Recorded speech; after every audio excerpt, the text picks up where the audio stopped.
अस्सलाम वालेकुम dear students, मैं हूं वहीद वज़ीर। उम्मीद है आप सब खैरियत से होंगे। तो इस वीडियो में हम बात करेंगे मैकेनिज़्म ऑफ ट्रांसपायरेशन, यानी कि ट्रांसपायरेशन वो प्रोसेस जिसमें प्लांट बॉडी से वाटर जो है ये लॉस हो जाए, एवापोरेट हो जाए टू द एटमॉस्फेयर। तो इस प्रोसेस को हम ट्रांसपायरेशन कहते हैं। इस वीडियो में हम इसके मैकेनिज़्म के बारे में बात करेंगे कि ट्रांसपायरेशन किस तरह होता है। तो ट्रांसपायरेशन जो है ये सिंपल एवापोरेशन प्रोसेस है जिसमें वाटर जो है वो चेंज हो जाते हैं वेपर में और फिर वो रिलीज़ हो जाते हैं टू द एटमॉस्फेयर। देखो यहाँ पर ये मैंने लीफ की क्रॉस सेक्शन की है। तो ये लीफ का अपर एपिडर्मस है और ये लीफ का लोअर एपिडर्मस है। और याद रखें अपर एपिडर्मस और लोअर एपिडर्मस पर एक लेयर होती है जिसको हम कहते हैं क्यूटिकल लेयर। यहाँ पर आप लोग देख सकते हैं जो ब्लू कलर से मैंने शो की है इसको हम कहते हैं क्यूटिकल लेयर। ये इसके साथ यानी एपिडर्मस के साथ अटैच होती है, यहाँ पर भी आप लोग देख सकते हैं। इसलिए यहाँ पर मैंने सेपरेट बनाया ताकि आप लोगों को कोई कंफ्यूजन ना हो। तो क्यूटिकल लेयर जो है ये वैक्सी मटेरियल से बनी होती है और इसका फंक्शन है प्रिवेंशन ऑफ वाटर लॉस। ये जो ट्रांसपायरेशन के थ्रू वाटर लॉस होते हैं इसको प्रिवेंट करती हैं। इसके बाद जो लोअर एपिडर्मस है इसमें आप लोगों को पोर्स, स्मॉल पोर्स मिलेंगे। यहाँ पर आप लोग देख सकते हैं ये पोर्स और ये जिसको हम कहते हैं स्टोमेटा। स्टोमेटा का फंक्शन यह है कि इसके थ्रू एक्सचेंज ऑफ गैसेस होती है ड्यूरिंग रिस्पायरेशन एंड फोटोसिंथेसिस, यानी कि कार्बन डाइऑक्साइड और ऑक्सीजन की एक्सचेंज होती है इसके थ्रू। और इसके बाद ट्रांसपायरेशन भी होती है इसके थ्रू, यानी कि वाटर भी लॉस होते हैं। और ये जो स्टोमेटा है इसको 2 सेल ने कवर किया है। यहाँ पर मैंने इसको ब्लैक कलर से शो किए हैं यहाँ पर भी, जिसको हम कहते हैं गार्ड सेल।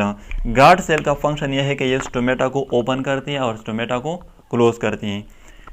यहाँ पर जो दरमियान में आप लोगों को सेल नज़र आ रहे हैं जो मैंने ग्रीन कलर से शो किए, इसको हम कहते हैं मेसोफिल सेल।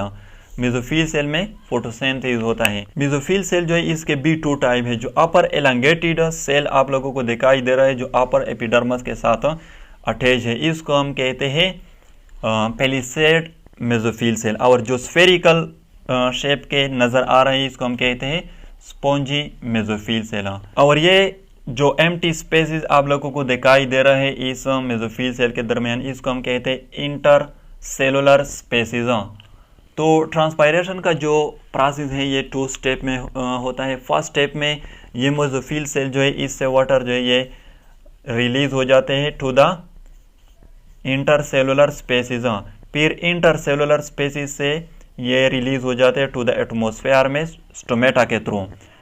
तो ट्रांसपायरेशन जो है ये सिंपल डिफ्यूजन प्रोसेस है, यानी कि वो प्रोसेस जिसमें वाटर जो है वो हायर रीजन से लोअर रीजन की तरफ मूवमेंट करेंगे। ट्रांसपायरेशन का जो प्रोसेस है ये इतना सिंपल नहीं होता है जैसा कि यहाँ पर मैंने दिखाया। ये कुछ फैक्टर जो है उस पर डिपेंडेंट है। जो फर्स्ट फैक्टर है वो ये है कि स्टोमेटा अगर ओपन है फिर ट्रांसपायरेशन होगा, अगर स्टोमेटा क्लोज है फिर ट्रांसपायरेशन नहीं होगा।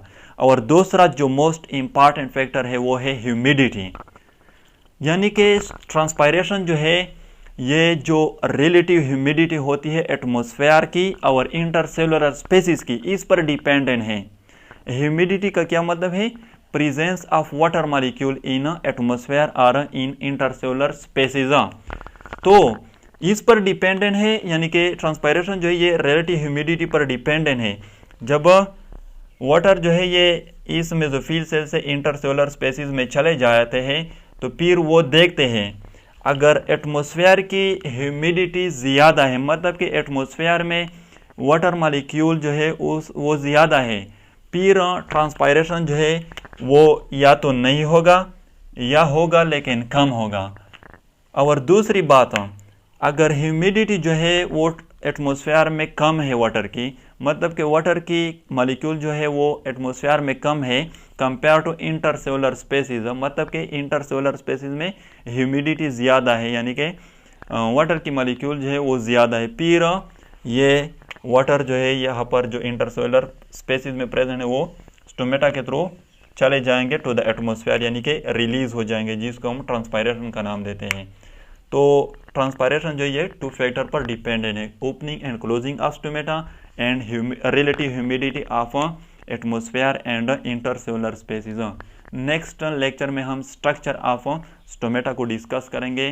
तो अगर वीडियो अच्छी लगे तो लाइक भी करें, कमेंट भी करें। अगर अभी तक चैनल को सब्सक्राइब नहीं किया है तो चैनल को भी सब्सक्राइब करें। थैंक यू एंड खुदा हाफिज़।